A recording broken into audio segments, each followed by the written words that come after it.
এই গৌড় সম্পত্তিটা একমাত্র নিতাই চাঁদের, আর কাউর নয়। যদি গৌড় কেউ দিতে পারে, নিতাই চাঁদ দিতে পারে, আর কেউ নয়, দ্বিতীয় কেউ দিতে পারবে না। যে বলবে আমি গৌড় দিতে পারি, সে মিথ্যে কথা বলবে। কারোর ক্ষমতা নেই গৌড় দেবার। অদ্বৈত প্রভু এনেছেন, কিন্তু অদ্বৈত প্রভু দেবার ক্ষমতা নেই। গদাধর পণ্ডিতের দেবার ক্ষমতা নেই, শ্রীবাস পণ্ডিতের দেবার ক্ষমতা নেই। যদি দেবার ক্ষমতা গৌড়ের কাউর থাকে, একমাত্র নিতাই চাঁদের দেবার ক্ষমতা আছে।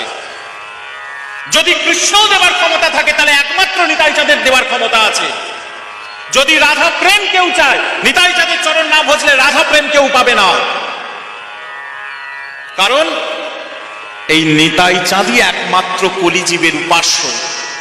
গদাধর পণ্ডিতকে যে রাধারানী বলা হয়েছে, বা গদাধর যে রাধারানী, গদাধর পণ্ডিত অনেককে কৃপা করেছে, কিন্তু গদাধর পণ্ডিতকে দেখে সরাসরি কেউ প্রেম পেয়েছে এমন একটা প্রমাণ, উপায়, দৃষ্টান্ত পাওয়া যায় না।